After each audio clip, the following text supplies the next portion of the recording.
Boa noite. Uberlândia registra mais de uma morte por hora nas últimas 24 horas. O governo de Minas decreta onda roxa com medidas mais restritivas para as regiões Noroeste e Triângulo Norte. Hoje, no nosso Jornal da UFO, vamos falar sobre o crescimento também das microempresas individuais do nosso país, as chamadas MEIs. Segundo o Ministério da Economia, no ano passado, elas cresceram mais de 2 milhões. Então, fique em casa, fique com a gente. O Jornal da UFO está começando agora.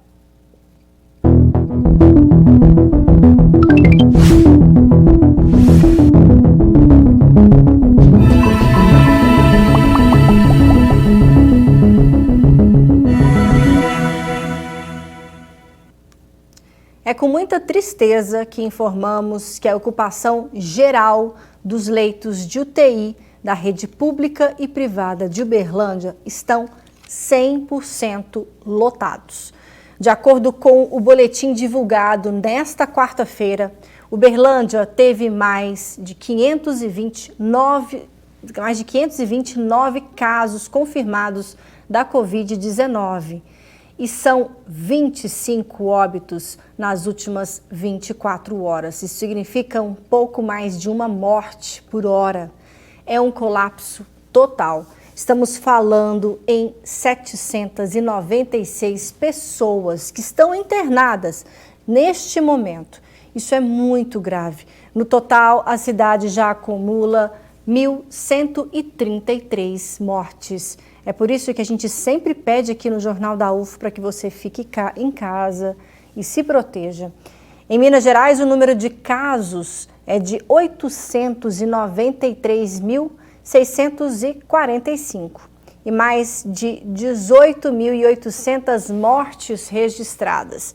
E diante desse cenário, hoje o governador de Minas Gerais, Romeu Zema, fez uma coletiva de imprensa que decretou a onda roxa com restrições mais severas. Terão validade até o dia 15, terão validade durante 15 dias e serão aplicadas nas regiões Noroeste e Triângulo Norte. A criação dessa onda roxa no programa Minas Consciente é a mais restritiva de todas. Ela é equivalente a um lockdown que nós, aqui em Uberlândia, já estamos vivendo desde o último decreto. Na região regional Triângulo Norte, fazem parte municípios como Cachoeira Dourada, Abadia dos Dourados, Araguari, Araporã, Campina Verde, Capinópolis, Indianópolis, Canápolis, Romaria, Monte Carmelo, Tupaciguara, Uberlândia, dentre outras cidades. Então confira agora um trecho da declaração do governador de Minas. Caso a curva permaneça, nós vamos ter um colapso no nosso sistema de saúde, nessas regiões. E nós não podemos perder o controle, deixar acontecer em Minas aquilo que nós vimos com tanta tristeza em outros locais, que é essa desassistência generalizada. Tudo que podia ser feito, foi feito, como eu disse.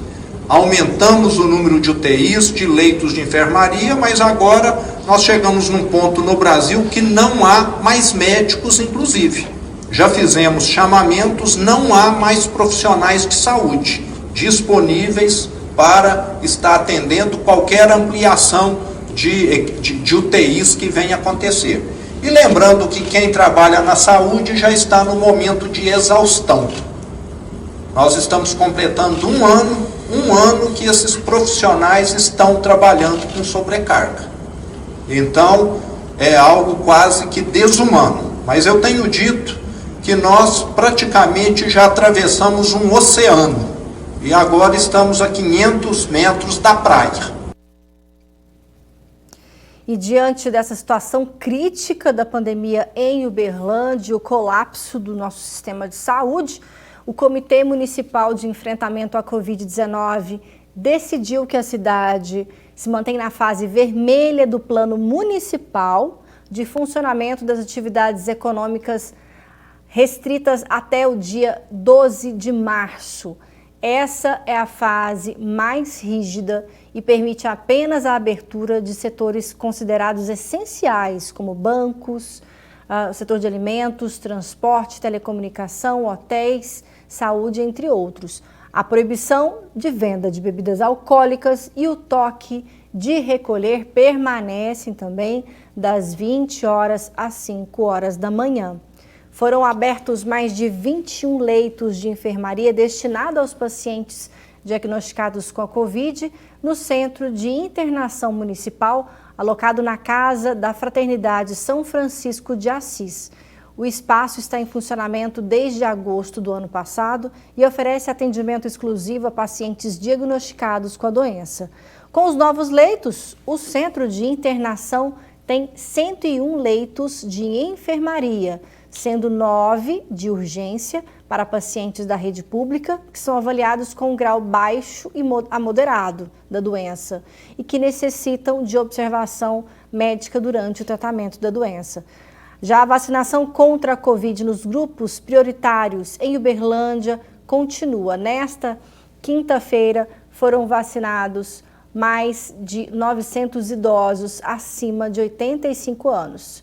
E também continua o vacinômetro, vocês estão vendo aí na tela, a imunização continua acontecendo no Centro Administrativo Municipal, das 8 às 18 horas, mediante agendamento, que pode ser feito por telefone da Ouvidoria da Saúde pelo 0800 940 1480. Ao todo, mais de 30 mil doses da vacina já foram aplicadas em Uberlândia. Agora, mudando de assunto, pela quinta vez neste ano, o preço do litro da gasolina voltou a subir. O aumento também atingiu a diesel pela quarta vez este ano. Reajustes que impactam em toda a cadeia produtiva, claro, chegando também na mesa de nós consumidores. Veja mais na reportagem. Jéssica e Paulo vendem 30 cachorros quentes por dia. O volume foi conquistado com muito trabalho e fidelização de clientes, mesmo na pandemia. Mas o aumento de preços de insumos como gás e gasolina e de ingredientes que compõem a receita obrigou o casal a repassar o custo para os clientes. Este dogão, carro-chefe da empresa, subiu neste ano de R$ 14 para R$ 16. O gás foi nas alturas, a maioria dos produtos que a gente utiliza para trabalhar aumentou o preço. Então, com isso, a gente teve, querendo ou não, que repassar isso para os nossos clientes, repassar esse valor que a gente teve vamos colocar aí, 30%, 40%. Tá mesmo difícil manter preços competitivos em meio a tantos reajustes. A Petrobras subiu o preço da gasolina pela quinta vez no ano. No diesel é a quarta alta, só em 2021. Rafael, que roda de Uber há 6 anos, já escolhe as corridas pelo aplicativo. Trechos curtos que rendem pouco mal cobrem os custos. A maioria das viagens elas são entre 5 e 6 reais. Então, assim, ficou muito inviável. Você só escolhe as viagens mais caras e acaba que não tem muito motorista, que é o que as pessoas reclamam, né? Então, assim, tá bem inviável. Então, se o preço não abaixar, vai ficar bem difícil. Você antes abastecia cerca de R$140, agora aumentou bastante. Agora eu tô para 175, quase que R$300 a mais por mês, entendeu? É muito mais caro. A inflação também se impõe sobre a mesa do consumidor. E claro, para quem produz para vender. Na capital mineira, o valor da cesta básica chegou a R$ 566 em dezembro passado. O preço é 22% maior do que o mesmo período de 2019. Este economista explica que os reajustes são estimulados por muitos fatores interligados. De um lado, a gente tem uma produção que é mundialmente integrada. Isso quer dizer que algumas poucas economias e países produzem toda a matéria-prima e insumos que o mundo precisa para produzir os produtos. Então, com o choque da Covid, faltou matéria-prima aqui no Brasil. Além disso, a China passou a especular com commodities, comprando inclusive arroz, que subiu muito de preço, comprando e estocando em nível mundial, o que leva o produtor brasileiro a preferir exportar. E ao exportar, falta o produto aqui dentro.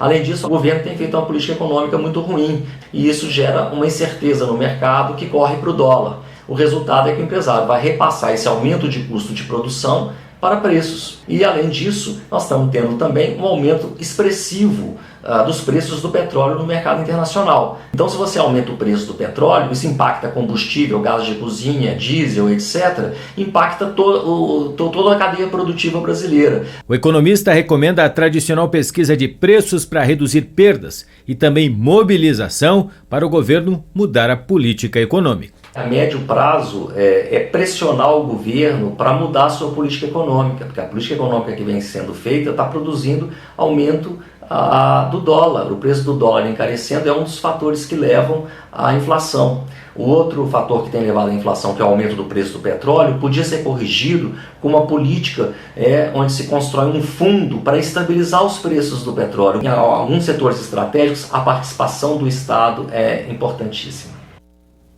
E nesse cenário também o comércio eletrônico ganhou ainda mais força devido à pandemia. As compras online foram a grande saída para a maior parte dos negócios e também para suprir a demanda dos consumidores. Uma tendência que veio para ficar, ainda mais nesse momento. A necessidade do isolamento social e o fechamento do comércio nas ruas fizeram com que muitos consumidores descobrissem o e-commerce. Maria Paula foi uma das que mudou os hábitos de compra. Comecei a fazer compra desde coisas básicas de cozinha mesmo, copo, a coisas maiores, eletrodoméstico, vestuário. Então, ainda minha bebezinha nasceu em plena pandemia, então isso aqui ainda dificultou, né, de ficar saindo. Então eu vi na internet realmente uma solução. Não saio de casa mais para comprar nada. Karen também se rendeu à comodidade das compras online durante a quarentena. Entre os pontos positivos, destaca o atendimento recebido pelas empresas. Tive surpresas de entregadores que me ligaram, mas eu estava trabalhando, eu não pude atender. Mas quando eu retornei a ligação, falou assim: você quer que eu leve para você no final do dia? Eu tive situações bacanas de entrega dentro do prazo, ou até mais rápido, sábado, domingo, feriado. Os novos clientes ajudaram os comerciantes que já estavam no mundo digital a manter ou até aumentar o faturamento mesmo com lojas fechadas. Uma pesquisa realizada pela plataforma Critel apontou que 56% dos consumidores brasileiros compraram no e-commerce pela primeira vez na pandemia. Desses, 94% pretendem continuar consumindo nas lojas online que descobriram no período. A previsão era de que essa tendência levaria anos para acontecer no país, mas por conta da crise foi alcançada em meses. Para as lojas e os empresários, tivemos segmentos com crescimentos expressivos, na casa de 30%, 40% na média. Isso mostra um amadurecimento das compras digitais e uma tendência que veio para ficar, já que em 2021 a gente vê que os efeitos da pandemia ainda não acabaram. Quem ainda não tinha canal de vendas na internet precisou se virar para sobreviver. Para muitos lojistas da capital, a solução veio da plataforma criada pelo Pedro. A empresa, que surgiu em 2017, ganhou destaque em meio à pandemia por oferecer um sistema simples e que permite a integração com outras plataformas de vendas e com as redes sociais. A gente ajuda eles a terem um site que calcula frete, faz pagamento seguro, integra com outros marketplaces, integra com o Instagram e com o Facebook para ter aquela sacolinha, faz vários serviços que, se fosse fazer de forma manual, ou seria inviável ou gastaria muito tempo. De março a dezembro de 2020, a plataforma captou 7 mil novos clientes interessados em atender a... Problema técnico com a reportagem, mas acho que a gente já conseguiu concluir. E vamos para o próximo tema, que é a questão do desemprego no nosso país. Com o desemprego em alta, muita gente tem se aventurado a abrir o próprio negócio. São os microempreendedores individuais. Só em Minas Gerais foram abertos quase 280 mil empreendimentos novos no ano passado. O desafio agora é garantir a manutenção destas novas empresas. Para os especialistas, o planejamento é fundamental. Veja mais na reportagem a seguir, que é o tema em destaque do JU de hoje. A crise econômica provocada pela pandemia, o Brasil teve recorde de novos empreendimentos em 2020. Foram mais de 2.800.000 formalizações de microempreendedores individuais, os MEIs. De acordo com o levantamento do Ministério da Economia, esse crescimento foi puxado pelo comércio de roupas e acessórios, serviços de beleza como manicure e cabeleireiro, além de obras e alimentos caseiros. Raquel aproveitou a experiência no jornalismo e criou uma empresa de comunicação. O que me chama mais atenção com a questão de ser microempreendedora também é a possibilidade de menos burocracia, que isso faz toda a diferença. Os empreendedores mineiros tiveram uma participação relevante. Quase 280 mil novos empreendimentos foram abertos no ano passado. De acordo com essa especialista do Sebrae Minas, esse número expressivo de formalizações de microempreendedores pode ser explicado por 2 fatores. É a relação direta com o quadro de desempregos do país, né? Por outro lado, a gente também tem um segundo ponto importante de ser chamado a atenção, que é muitas pessoas às vezes não estavam nesse número de desempregados, mas ao observar o cenário econômico, social que a gente teve aí nos últimos anos, e principalmente no último ano, começam a identificar oportunidades de negócio. A vida de um empreendimento pode ser curta. Ao mesmo tempo em que vários são abertos, outros fecham as portas. A alta no número de desempregados no país faz com que muitas pessoas abram um microempreendimento usando aquele dinheiro guardado para as emergências. Mas manter o negócio vivo por um longo tempo é um outro desafio enfrentado por esses empreendedores. E para isso é preciso planejamento. Controle financeiro não é nada mirabolante, tá? Você consegue fazer isso num caderno, numa planilha ou num software. Você que decide de acordo com o que você acha que é mais confortável. Mas é preciso ter esse controle do que entra, do que sai. Edneia já é microempreendedora há mais de 5 anos. Ela vendia salgados para buffet, mas com a pandemia os eventos presenciais foram cancelados. Ao ver a geladeira cheia de produtos, o desespero bateu. Foi aí, com a ajuda do filho, que ela transformou o negócio. Agora a empreendedora vende kits de salgados pelas redes sociais e virou a sua própria chefe. A diferença é muito grande, porque como diarista eu trabalhava mais e ganhava menos, né? E agora eu trabalho muito, mas também recebo, né, o suficiente, né, o tanto que eu trabalho. Segundo o Ministério da Economia, o Brasil registrou um recorde no número de aberturas de empresas, a microempresas individuais, no ano passado. São mais de 2,5 milhões de novas empresas. E para falar sobre esse assunto, nós convidamos o especialista em negócios do Sebrae, o Fabiano Alves. Lembrando que nós voltamos a fazer agora as entrevistas especiais de forma remota, evitando receber aqui no estúdio os convidados. Então fizemos algumas perguntas para ele usando as nossas plataformas e veja o que ele diz sobre os principais motivos para que esse crescimento em um ano marcado pelas dificuldades econômicas causadas na pandemia gerou essa nova mudança de comportamento. Veja. 2020 realmente foi um ano bem atípico, né?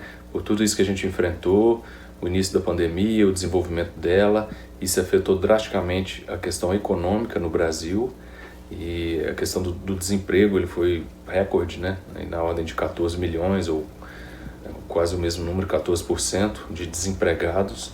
Isso gerou, por um outro lado, independente que se a gente fala em momento de crise, muitas pessoas enxergam também oportunidades, e essas pessoas que eu digo empreendedores, né? E a gente teve, enquanto por um lado a gente teve um fechamento gigantesco de empresas, né? Por outro lado a gente tem também um crescimento quase exponencial, né? De novas empresas, principalmente na modalidade microempreendedor individual, né? Que é o famoso MEI. A gente fala em mais de 2 milhões de novos negócios só o ano passado. Em Minas a gente teve cerca de 333 mil novos registros dessa modalidade de empresa, né, de negócio. E uma parte que a gente entende é a questão do próprio desemprego, né? Se o empreendedor está desempregado, ele não tem condição e nem oportunidade de conseguir um novo emprego, ele não tem uma outra opção a não ser empreender, né? E isso gera um problema, porque é o que a gente chama de empreender por necessidade, não por oportunidade, né? Então, esse empreendedor talvez ele não tenha ele não esteja no momento, ele não tenha todas as condições necessárias, não só financeiras, mas no estado emocional, a questão de competências ou qualificações necessárias para gerir um novo negócio ou o próprio negócio, né? Então, isso aí decorre mais à frente num possível problema consequente de toda essa situação. Nós perguntamos também, mesmo com o crescimento, ainda existem muitos trabalhadores informais que poderiam ter a situação regularizada? E aí, quando a gente pega o número de empresas no Brasil, a gente tem um recorde, né? A gente fala em mais de 17 milhões de empresas de todos os setores aí, mas principalmente um destaque aí bem grande para a questão do MEI, de novo, né? Que pode ser decorrente de várias questões dessas que a gente já falou.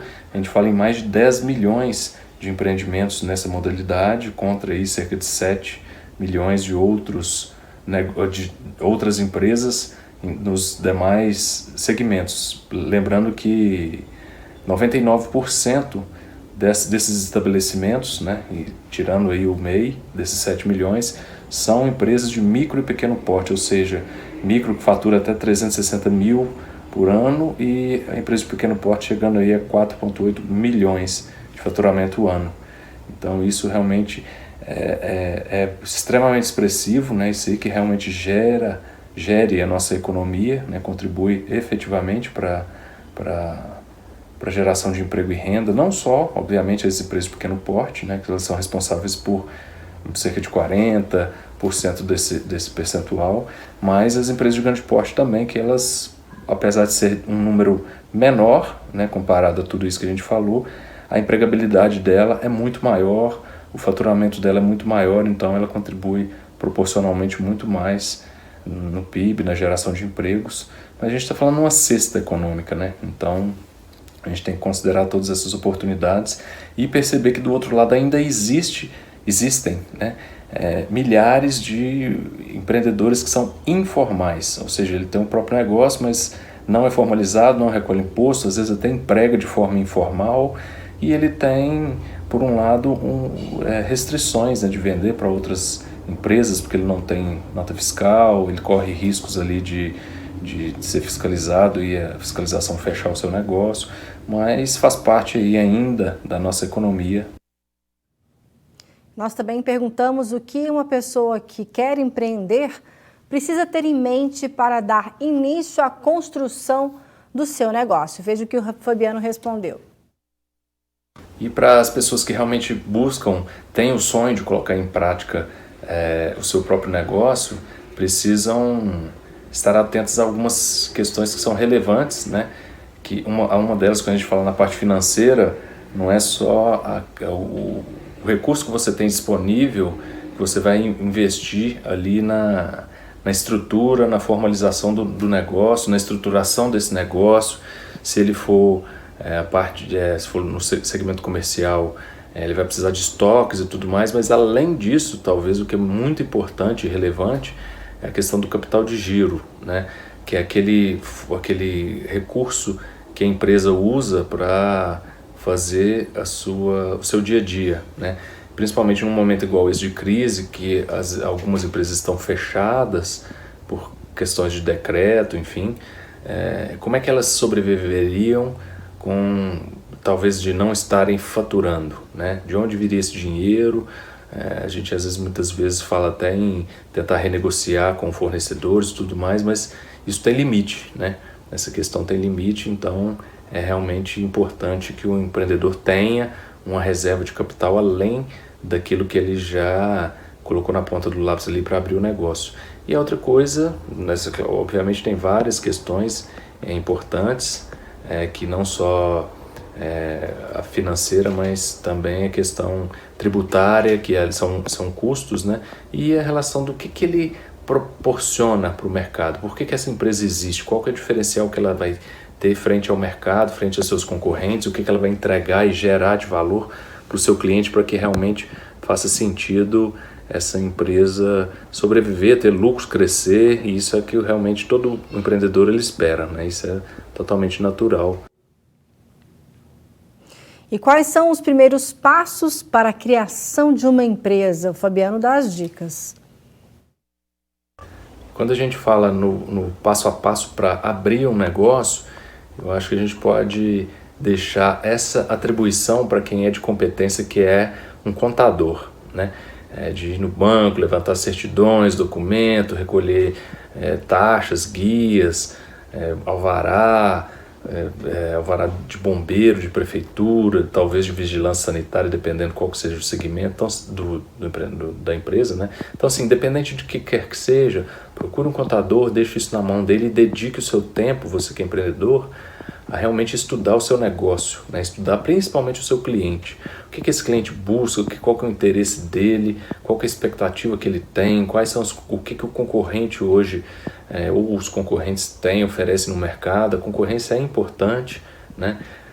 Até para o mercado em si, mas o que eu, como um novo empreendedor, ou como um empreendedor já, talvez não tão novo assim, mas com abrindo meu próprio negócio, o que eu posso fazer diferente que o mercado realmente está esperando. O mercado sofre cada dia que passa de forma mais rápida, ele muda, os clientes esperam, anseiam por valores diferentes, né? Não só valor monetário, mas percepção de valor são diferentes. Então o empreendedor precisa dedicar-se nisso, né? E aí outras questões ligadas a competências, né? O que aquele negócio vai exigir e o que a minha empresa precisa estar atualizada nesse sentido para não só sair na frente, mas para se manter, né? E o negócio prosperar. Nós também perguntamos para o Fabiano de que forma o Sebrae tem auxiliado os empreendedores individuais, os microempreendedores. E no Sebrae a gente tem uma gama de soluções, né, para todos os tipos de empresa, né, limitado ali a empresa de pequeno porte, com aquele teto de faturamento até 4.800.000 por ano. Então, desde o MEI, da micro pequena empresa, da empresa de pequeno porte, a gente tem soluções tanto na área de gestão, de apoio no planejamento financeiro, na avaliação mercadológica, na questão do marketing digital, na gestão de pessoas. Então, assim, na área tecnológica, de inovação e tecnologia, para improver aí o seu negócio, né? Então, sim, são várias soluções que a gente tem disponíveis, né? Algumas delas gratuitas, outras elas têm um subsídio do próprio Sebrae, né? Diferente de uma empresa que visa lucro, o Sebrae não tem fim lucrativo. Então, dentro do custo que a gente tem de qualquer dessas soluções, de consultoria, de treinamentos, a gente tem um preço bem diferente, porque essa é o nosso ser, né? A gente existe para ajudar a micro e pequena empresa, para prosperá-la, para gerar maior competitividade para ela por meio da produtividade. Então, esse é o nosso papel. Então, basta procurar a gente, que a gente tem essa gama de soluções à disposição do MEI, da micro e pequena empresa, da empresa de pequeno porte. Nós também perguntamos se Fabiano acredita que os negócios abertos no ano passado irão se sustentar, principalmente porque a pandemia ainda continua. Então, quais seriam as dicas para que esses novos empreendedores possam ter sucesso nos próximos anos? E a gente está falando aqui realmente de empresas nascentes, né? Empresas que nasceram em 2020. Né? Então a gente tem que avaliar se essas empresas nasceram por oportunidade ou por necessidade, né? Principalmente ali do empreendedor. Independente disso, todo negócio ele pode sofrer um aprimoramento, ele pode melhorar a parte de gestão, pode ser feita uma avaliação dos seus produtos, dos seus serviços, para ver isso frente ao mercado, né? Fazer um planejamento de longo prazo, né? De médio e longo prazo, para entender qual que é o futuro, qual que é o cenário dessa empresa, né? Daqui a 3, 5 anos, e se isso faz sentido, né, economicamente para o negócio, para o empreendedor, ou se isso vai requerer talvez novos investimentos, maior capital de giro, enfim, algum aprimoramento ali que o empreendedor ele já tem que já considerar isso no seu planejamento, né, para que realmente ele não seja pego de surpresas. Então, a melhor questão a se fazer é tentar projetar esse negócio a futuro, né? E a outra coisa é aproveitar a atual situação para já, ou para quem não nasceu assim, para já aproveitar a questão do marketing digital, né? Para aproveitar a internet, para aproveitar as vendas online, para aproveitar o fornecimento de serviços, para abrir um canal de comunicação e vendas com os seus clientes, né?